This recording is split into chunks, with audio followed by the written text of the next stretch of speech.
Welcome back. So I'm still on the topic of anger, and I'm reading from the NPR National Public Radio website, an agency that's been defunded by our not too smart government. See, me, anger. Here we go. And the title of the article is Feeling Ragey?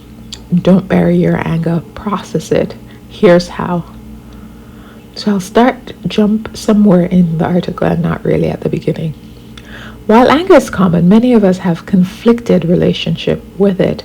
So often we're told that expressing our outrage makes us a hothead or means we have issues. As I said in another video, I grew up with a healthy view of anger as a part of my culture, part of my home life, that you could be angry. And I didn't have that conflicting relationship. But also there's the gendered thing that women are expected to be nice and never angry. So that's another thing. In other words, we're taught to feel bad about our anger. This is why it can be a revelation to learn that feeling angry isn't a character flaw. In fact, it has a biological purpose. Our emotions never hurt anyone. It's what we do with them that matters.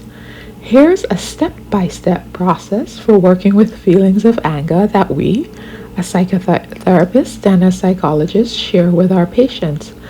As research shows, understanding your anger and what it is trying to tell you can help you process it in healthy ways and use your anger constructively. Understand your anger's purpose. If you've ever lashed out when you're angry or numb the feelings with alcohol, you probably know that actions propelled by unchecked and unexamined anger can do harm. But the emotion itself is not our foe when it is channeled wisely. Anger is a biological program that's not only adaptive but necessary for survival. In fact, anger's job is to protect us. So when people tell you not to be angry, they're telling you not to protect yourself because it makes them feel uncomfortable. But there are two types of anger: core and defensive anger. Core anger is a response to a perceived violation. I'll read that again. Core anger is a response to a perceived violation. That is why threats of physical violence, character assaults, and feeling wronged can evoke it. So those things are evoked by core anger. Without it, we wouldn't be able to speak up when someone makes a racist remark or set a boundary when a coworker is rude. In contrast, defensive anger is a cover story. This type of anger serves to protect us from experiencing our emotions. For example, we've worked with patients who used anger to hide their shame, fear of dying, grief, or terror that a loved one would abandon them. We need to learn to move through anger with this change triangle that they'll be presenting.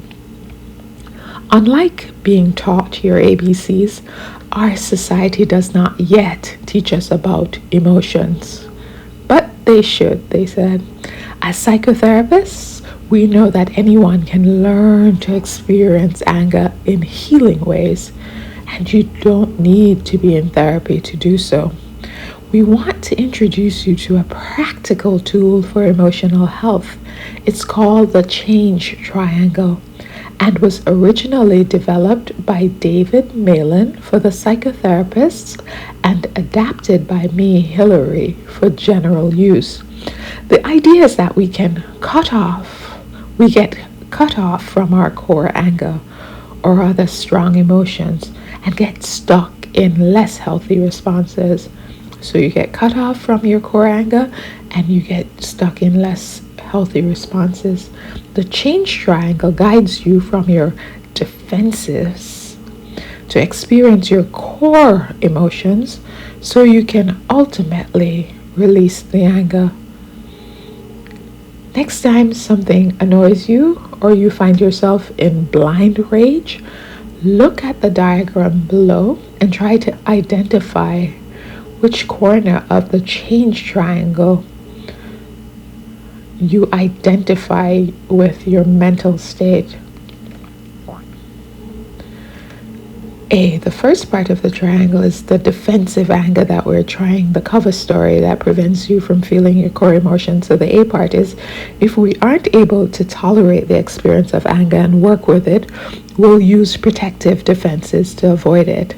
Sometimes we turn our anger toward ourselves and develop symptoms like drugs and alcohol abuse, over or under eating, depression, and ruminating, or thinking a lot on the same, keep on thinking about the same things over and over.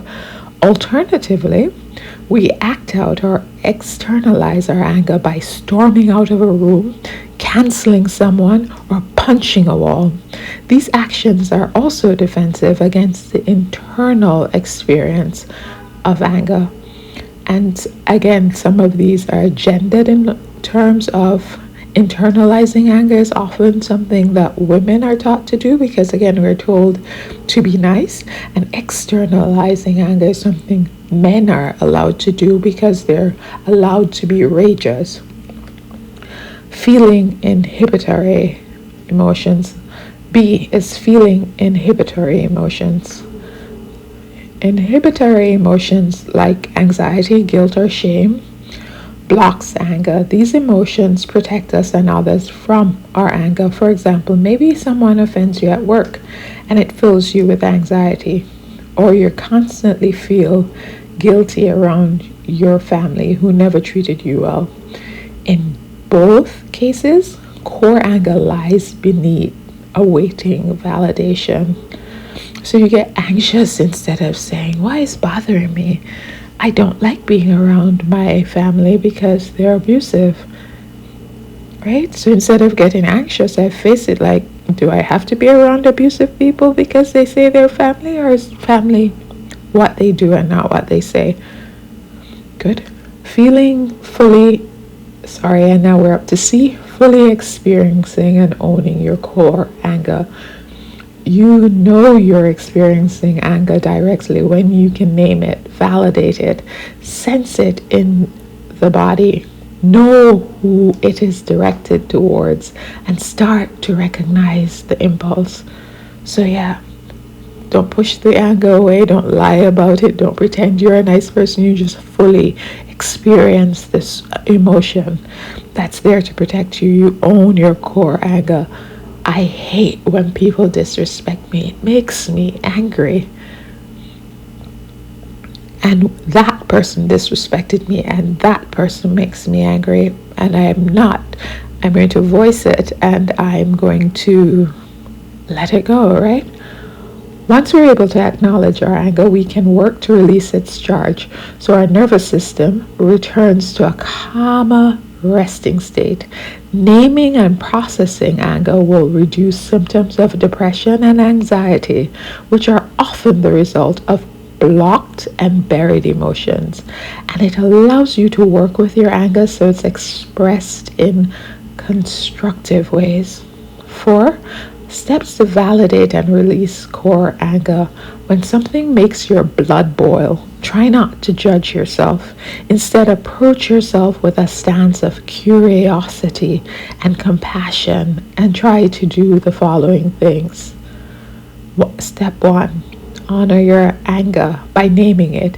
Ignoring our emotions only make them roar louder and come out sideways, but making space for anger can help us experience it so we feel calmer.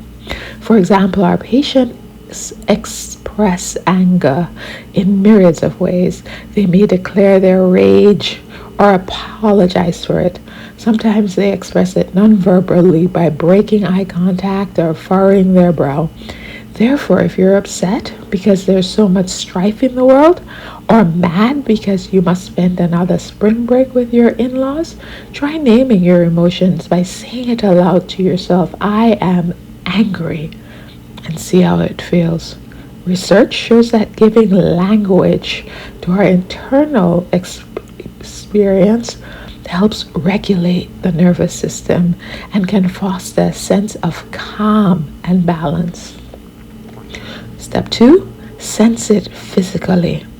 One way to get in touch with this emotion is by becoming an anger detective and to identify where it shows up in your body. So I feel my anger in my chest. I sometimes feel it in my stomach. Yeah, I feel it in my cheek, hot face, and fidgety legs. Perhaps your temperature rises, and there's tension in your core, or you feel an impulse to scream or kick.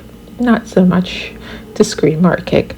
Next time you're angry, try slowly scanning your body from head to toe. Notice any sensation that you're experiencing and try to slow down and befriend them. Encourage yourself to be curious, compassionate, and to stay with the sensation and breathe.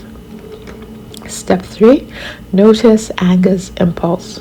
Once you've recognized and named your anger, you can work with it. For example, if your anger makes your fist clench, ask yourself this question. If my fist could speak, what would they say or do? Will you ask yourself that question? But go ahead. Often our patients answer this question by saying, I'd like to hit the person who hurt me. I'd like to smack them in the face. Well, to be exact, I've been feeling like throat punching people in the government. But yeah, that's true. As jarring as it sounds, it's nothing to feel ashamed of, nor does it make you a terrible person. The impulse is a biological response. It's anger's way of trying to protect you, and it's not your fault or under conscious control. So yeah, I feel good about wanting to punch the government in their throat. I won't do it, but I feel good to know I want to protect myself from this government. Step 4, release core anger with a rage portrayal. If you're a fly on a wall in one of our sessions, you would hear us say things like, let's honor that your anger wants to do to you. Let's honor what your anger wants you to do. Now, this isn't some woo-woo psychology hack found on the internet. The intervention is based in science. I was thinking some of these things sound woo-woo, like asking your fist what it wants to do, but then the explanation was good. So which confirms that you can use your imagination to help you move through your emotions and heal. Here's how to try it.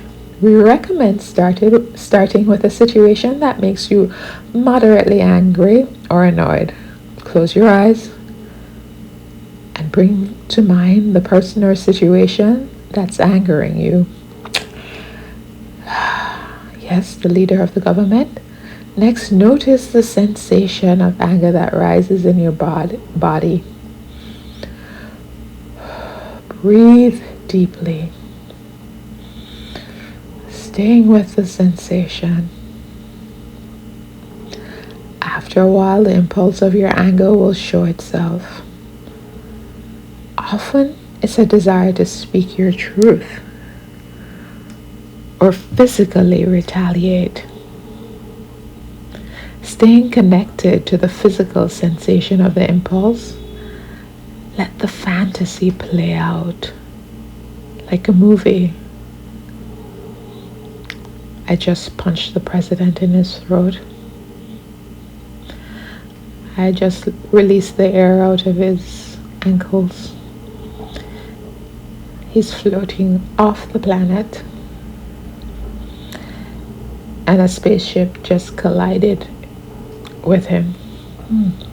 Okay, let the fantasy play out like a movie, showing what it wants to do to the person who hurt or angered you. Continue until you feel the anger subside, or you notice a change in your emotional state. Remember, this is not a dress rehearsal for action. You're not really going to punch the president in his throat. You're not really going to release the air out of his cankles. He will not really fly out into the atmosphere. Extraterrestrials will not really collide into him and break his body into tiny pieces, scattering it all over the world. No, that will not really happen. It's a way to help you release this energy so that it doesn't hurt you or others.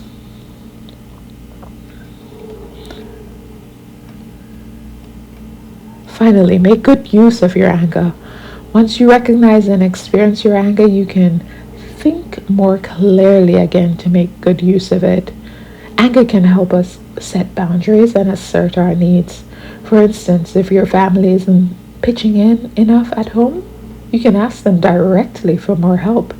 And if someone is insulting your political views or your cooking, you can firmly ask them to stop. If you suspect you have unaddressed anger from your childhood that is negatively affecting your life today, it is a great idea to seek support. With a trained therapist, pent-up anger can be released in a safe way, helping you feel better. When we no longer fear our anger, even when it feels uncomfortable, we're in a better place to work with it. Like physical exercise, it's an ongoing practice.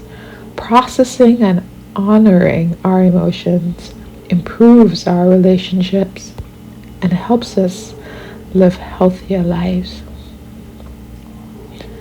I don't know about you, but I felt better just from reading the article. I felt better just from using the exercise, and I'm going to use it some more. Also, I'm going to just make a little short so you can use some part of this quickly and not having to listen to this whole long thing every time. Tell me what you think. Tell me if it was helpful. Tell me if it was unhelpful. Thank you so much for listening, and have a healthy anger day.